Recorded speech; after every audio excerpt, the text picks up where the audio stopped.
problem is there are still enough resources left in เป Ovin's เปอร์ deck that in a stalemate situation, คอน Ovin ชั่น will เยอะ eventually ตอน find นี้ all the ต้อง pieces การ like ลูก to อม put ต้อง together การ this likeใบ last อา failed turn. I think that's going to be the biggest problem that Greg has. So ต้องการ in the end, คอ เตอ maybe ร์ a แคตเตอ stalemate ร์ goes in his คอ favor, เตอร์แคต but เตอร์ล not งหรือไปยัง before ก็ไม่รู้ Ovin แต่ว่า kind ต of อนนี้ looks ถ้าเกิด eager เขา because he's been ถ้า very เกิด clever. ทาง He's ฝั่ง made sure to get things เกร back ก with the ตี power pad เนี่ย and the ก็ super จะ rod, and it's มี been 2 always ไพ่ก็ exactly ใบ what อา he ได้ needed พ every อดี single time. Yeah, I mean that is true. You know, things are not over till it's ใบ over. อาได้ไม่ Poke Vital ใบ A is อา the แต่ว่า part ใช้ that บอล makes ไม่ sure ได้อะ things are never over when Yes. it comes to ต้อง this ดู Pokemon. ว่า It is probably one of the เออ least used เอาลิง A ขึ้น specs มา in ยังไงอะ competitive Pokemon. There are some A specs that see no play. This one is very interesting. It is a มันต้องดึง super ลิงขึ้น potion, มาด้วย and I mean that not literally, but figuratively. This is something you never want to see when you're 10 HP, 20 HP หรือ away ไม่ from ก็คือ KO the เอา Pokemon. And with that เอา Poke อี Vital, วี it means ขึ้นมา a ตี poking strategy from Oven would not โอ้แล้วเขา work. ก็ไม่ So ตี you นะ just เขา peel ก็ that damage เขาก็ off. กักของรอของ Oven, เนี่ย you know, really had a game plan through this match, but ตัว it could have been, you know, นันทโมะ that เหรอ super ตัวนัน rod ทโมะ trying to just funnel into that Briar play. that could put him into a sticky situation because, again, you can't play the Briar and เขา Boss รู้ in อยู่ the แล้ว same ถ้าเกิด turn. เขาตีไปเขาโดนรี And เวน that เขาไม่ตี combination หรอก and that fact being the truth means that with no way to recover Chiyu, the resource war เป๊ก may have shifted เป๊ก back ก็ into ไม่ Greg's ไม่ favor. ไม่ตีแน่ How many ๆ rare ตีไปก็ candy โดน does รีเวน Oven have left? That's There's gonna be one the rare big thing. candy Just left. one, yeah. One That's rare what I think. candy. Because I remember seeing 3. So yeah, one rare candy left. That's and he's kind of Oven's already committed to using this rare candy for a Dust Noir because we saw that line was shuffled back in, and as we've talked about a few times already, the Charmeleon is prized, so you can't really afford to use one Charmeleon to evolve into a Charizard and then evolve one Charmander into a Charmeleon to get the attack that way. So this one Charmeleon being prized is really, really putting the hurt on Oven here. Did we just fail Quick Search? I'm not sure Quick Search was failed, but you do have to grab a card when you use Quick Search. Yes. So just want to confirm that that was the case. I'm not sure if Oven grabbed a card, or it looks like it was the rare candy. Yeah, so Oven's good. Grab the rare candy, use the town search to search through. You know, Oven's playing this deck for a while, so let's not doubt him in the spot. But looks like we're going to start to see the aggression come in. Charizard EX is finally making its way onto the battlefield after being picked up time and time again. That's the big number, though, Freya. 3 fire energy available. What do you do? Do you start to use steady fire breathing? You can do 60 every turn and power up the Chiyu. But again, that Charmeleon's in the prize cards. And with there only being 3 fire energy, how many fires are in the hand here for Oven? Because he's attached a fire energy to this Charizard EX. เลือกไปติ I ดที่ต wonder ก if ครั้งนี้ there's another 2 fire even ที่ available, right? 4 in play, 5 in the list. There's 1 in the way to recover. There's one in the There is hand. one in the hand. Okay. So yes, นั่นหมายความว่าถ้านี่ก็ยังไงก็โดนพี่ตีตายแน่นอน Top deck here for Greg finds the boss's orders. That's huge. This could be the opportunity, I think, where Oven หรือไม่ก็ใช้โยนัวระเบิดเสร็จก็เอาดอนขึ้นไป Greg ตี does not know if the other Charmeleon is in the deck or not. น่าจะเป็น If you แบบนั้น use this A spec, heal the Crustle and all of its damage off, and then ไม่ได้ว่า play เด็ก boss ยั on ง the ติด Chiyu. ยังติดต้อง Don't จัด know if การ there's a ภาคคุมด้วย way to lose the game outside of that. You'd have to have Rare Candy, Dusknoir, and the Charmeleon plus the Fire Energy. See exactly what the choice is. We're just going to see the Monkey Dory move the damage over. Does he want to go for this boss? I feel like this is the best opportunity to because of how much your opponent has leaned into this Dusknoir line. If you... but then if that's the case, surely you want ตึ to ง move อ่ะ the คู่ Monkey เนี้ย Dory คือสงสัย Monkey แค่ Dory เกม down เดียว from ก็ something else. ก็ได้หมดเวลาแล้ว Greg อะ has moved it onto the Duskull. Gets me thinking. ใครชนะเกมแรกอันนี้ก็คือ Assuming การัน every ตี card ช was นะ in เลย deck อะ here, Freya, if Oven just has Rare Candy, Dusknoir, and the other Charmeleon plus Fire, that's game over next turn. Absolutely, it is. So assuming that there's some sort of route, I feel like you've got to go for this boss play now. Greg understands that. Bring บ up อ the ส Chiyu ดึง and วิวี essentially ไปโดน put ตี the pressure onto ก็ Oven ไม่ for มีใบ the เก็บวิวีเดียว first ด้วย time in this match. It took 35 minutes almost, Freya. ฮิว We'll just 30 heal เบ็ด everything ใช้แล้ว off. เปก็ใช้ Understands แล้ว this is what it's going to come down to as Crustle uses those superb scissors, takes the KO, and Oven is now on the backseat pressure. Can he win the game this turn with a โอ้โห KO? แล้วหยิบบอสไป See อีก the Rare Candy into Dusknoir. We'll go ahead and evolve that Pokemon, put it as to an option. But I do wonder, can Oven do anything else? มันจะ I โม้ don't know if there's a way to win this turn besides maybe down the line Briar Counter Catcher. That has to be, the only option available, it seems. Yeah, I think that might be what Oven is going for. So with that in mind, just going to go ahead and play the INO. 2 cards drawn. There's the Counter Catcher. There's the Quick Search. Finds the boss's orders as well. With the Counter Catcher in hand, มัน can you คือ afford to เขาไม่ just สามารถ grab ใช้ Briar this turn? ใช้ Wait, ตัว and then use บอส that กับอันนี้ได้อะ combination. See if Oven is going to go for that. And if you're Greg here, can you even play around this opportunity? It would probably require a way to get rid of the Dusknoir this turn. This is another huge draw here for Greg. Does Greg have another boss's orders? No, but that does was another Iono. the Iono? Oh my We goodness. are playing Ring Around the Rosie with these opponents' hands, both getting โด shuffled. นรีมือ Both ต to ล the อด put to the โดนรี bottom. มือยับ To see how this ขออะไร ended. ที่นักเสิร์ฟเสิร์ฟมาก็ไปหมด Two โอ้ cards. แล้วดูเขามีคำสั่ง Greg, บอส that บน means มื if อ there's one more turn available and you can boss KO the Dusknoir that already has 30 on it, it would be in perfect range. Oh no, just 10 damage short off of those scissors. Oh my god. Yeah, 160 HP, 130. This is such a back and forth game, ladies and gentlemen. I never thought Crustle gameplay could get this exciting, but we've managed to do it here at the World Championships. I mean, we did say at the beginning this would not be like a washout either way. We said that this would be a very, as a Crustle game goes, very back and forth. This would have been the game here for Oven if he found either the Counter Catcher or the Briar, but I believe both Counter Catcher were put to the bottom of the deck thanks to Iono. Is just going to have to, again, over 2 turns, try and set this combination up, and is thinking thinking about it, just gonna pass the turn. Greg, do you have a way to take the game เฮ้ย close แล้ว out? เอา We're นก gonna ปล่อย see น the กไว้แทง closest นั่นเหรอ ไม่ tenacity ดี get นะ slammed ก็ยังไงไม่ตายอยู่แล้วไง มัน immediately 120 and ก็ finds the 240 stadium card. This is a way to boost the damage here from Greg by 10. We're actually going to see a stadium I never thought would ever come into play. Practice Studio. Practice Studio.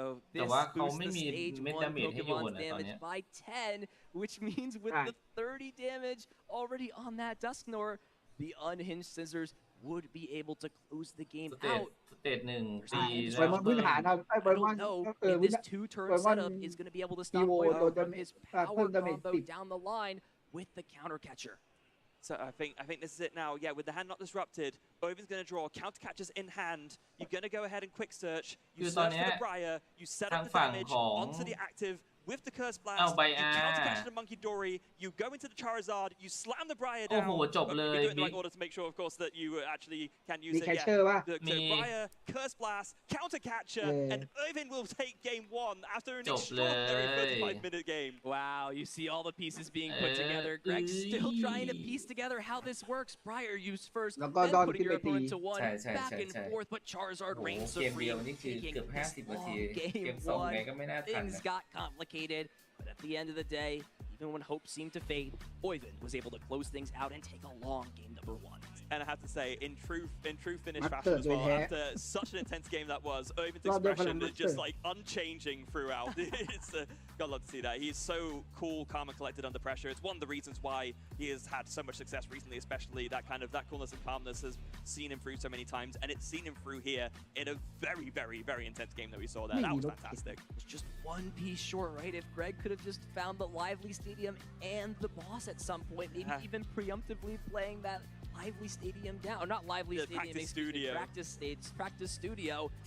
Then all of a sudden, that game flips when it seemed like Oiven was always in control. Let's take a look back at that game 1 and see how things played out, because man, that game was back and forth. Yeah, that's a lot to talk about. So from the beginning, we saw, like we talked about before the game started, Chi-Yu was going to be big, and it was. So that Chi-Yu was able to take a KO early on a Crustal, and of course these Dusknoir Curse Blasts, they were really what enabled Oven to set up these plays and to deal with these very, very beefy EX blocking Crustals. So double Curse Blast did go ahead and take a 2-for-2 price trade onto that Cornerstone Mask Ogerpon. Of course, can't deal with that any other way, really. We saw that the boss orders at just the right time to KO this Chi-Yu with the Crustal, but then after taking this KO, Oven was able to come in with the pitch shot, and after 2 turns of stuff the Iron Nose, just found the pieces needed to be able to do that Briar counter catcher combo. And looking back at that game, I have to wonder, if Greg actually ended up tunneling, thought about that play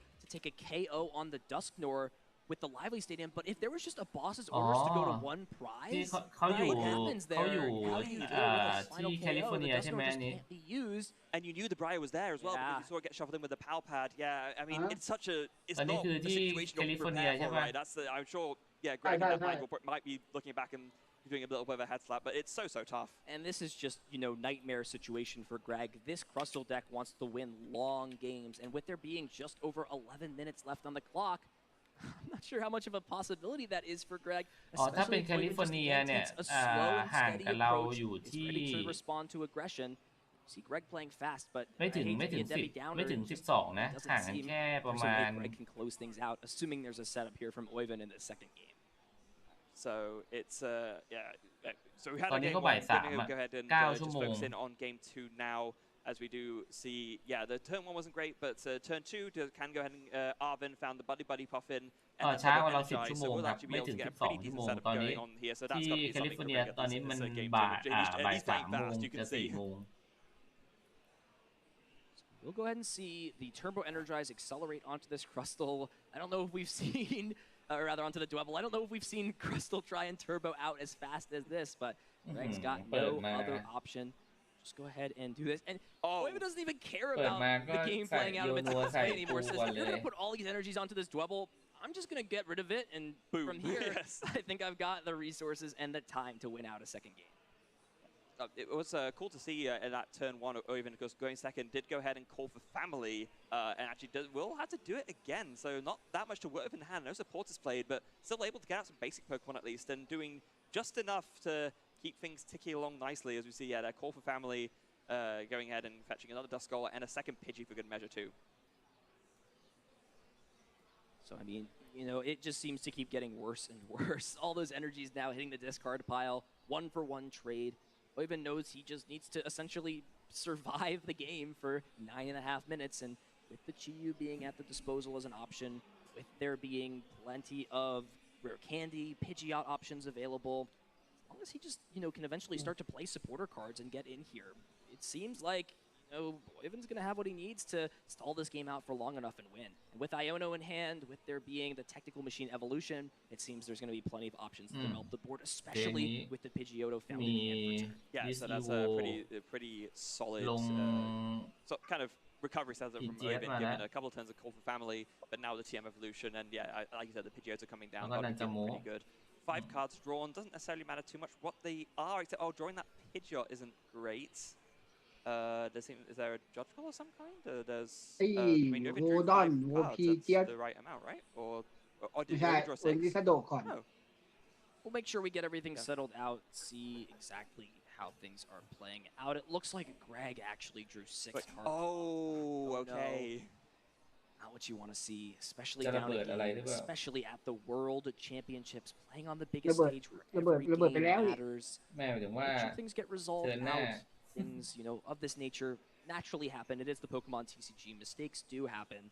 We've got an expert team of judges up there, some seasoned veteran judges who have been involved in the Pokemon TCG for a while. We'll see how everything resolves out. And especially when you're playing so fast, right, when you've lost such a long game 1 and you need to like kind of turbo through to try and make it through to a game 2 and 3, it's just all the more likely that stuff like this can happen, and you think, oh, yeah, you forgot that you took a prize card because your opponent did Curse Blast, and then, yeah.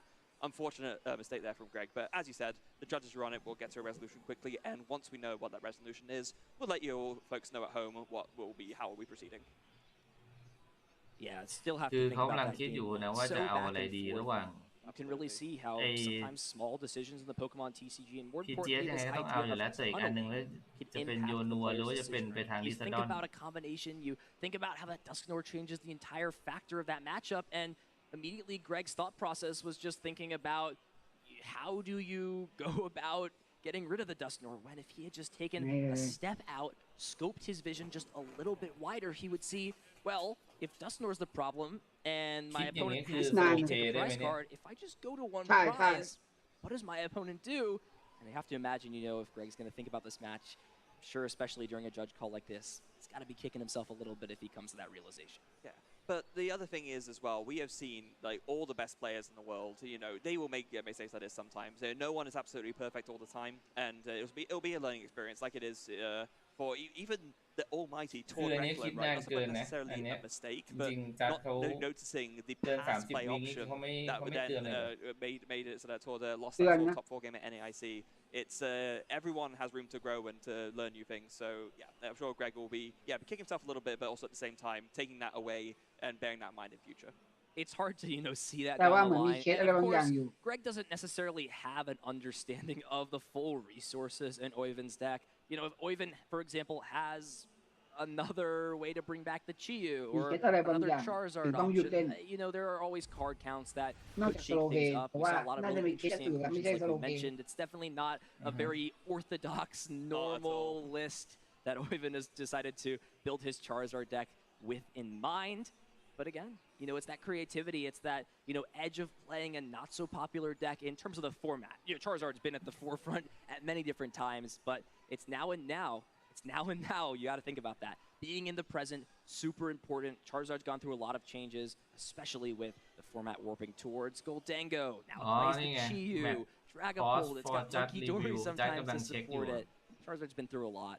I'm sure it can take down a crab or two on its way to cementing itself in Pokemon TCG history. Yeah, just looking at the list, I gotta imagine if it hadn't rotated out, I'm 99% sure that Oiven will still be playing Pokestop in Charizard at this World Championships. That was his stadium of choice that saw him a lot of success.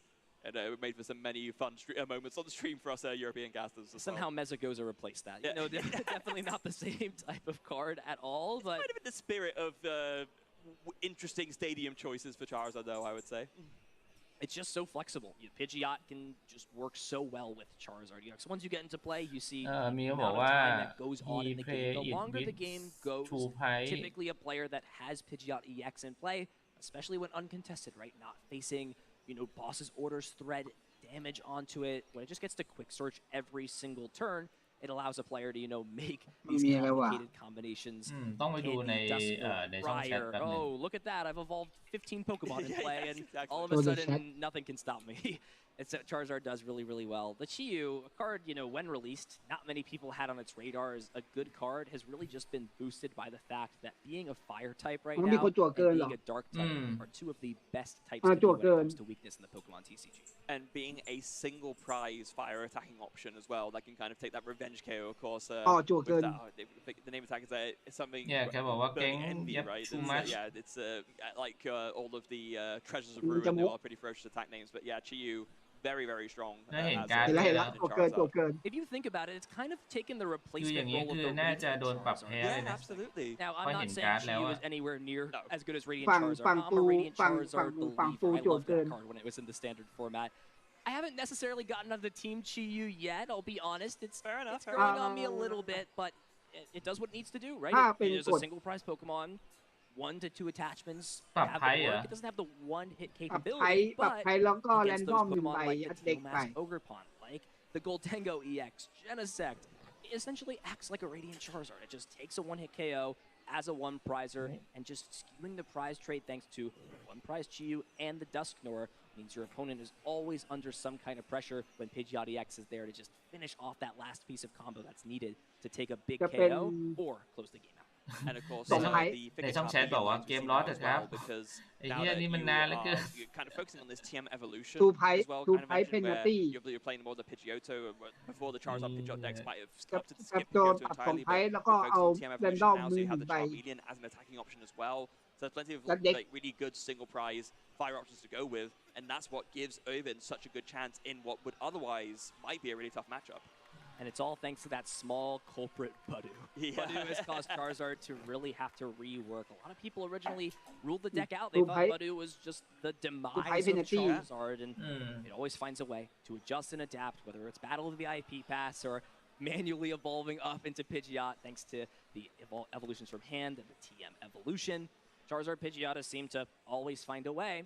We'll have to see, as time passes, especially in this tournament, if it's going to be Oiven or another representative that takes Charizard to a strong finish, as it looks like this could potentially be its last World Championship. Oh gosh, It yeah. feels Random. like Charizard was released yesterday, but it was released in แต่ what ว่า the เขาระบุ third ได้ว่าเป็นใบ expansion อะไร for, ว่าตามลำดับ or close to that, a little bit later on, but still in that almost front half of the จะเป็น Scarlet and เนี่ย Violet now, right? We แล้ว have ก็แยกใบ Charizard, จาก then later down the line, ไอ้จันทมวะ Future ที่ and ยัด Ichi ใต้อะ Pokemon came out. We've got Trainers Pokemon จริงๆ now. เขา So เขา many ดูจะ different รับ makers สี of เลย Pokemon เป็นใบอะไร and Violet blocking บิ๊กก็ช็อต Pokemon. นี้บิ๊กเสียงได้นะ I gotta say, I gotta give a shout out. We were talking about the judge earlier, especially right now, the one doing the resolution, Michael Pramowa, of course, a highly decorated player, decided, you know what, being a highly decorated player wasn't enough. I now want to be on stream as a table judge at the World Championships as well. So very, very ไม่ accomplished. อยากจะบอกว่ามันมี Clearly, he's at the judging table มีคน because เอา he's ตรง washed and มี he's เอา not ตรง very นี้ good เป็น at เป็น Pokemon อันนี้ได้ anymore. อยู่ This is all I've heard. I am.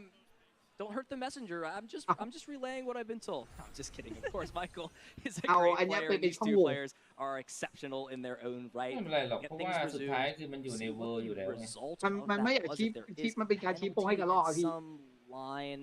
แต่ว่ามันเป็นเรื่อง Looks ผิด like กฎ time ไม่ in ใช่ the เหรอ round at 8 minutes, so หมายถึงว่า we're อันนี้คือ resumed มันเป็น at เรื่อง this ผิดกฎ point.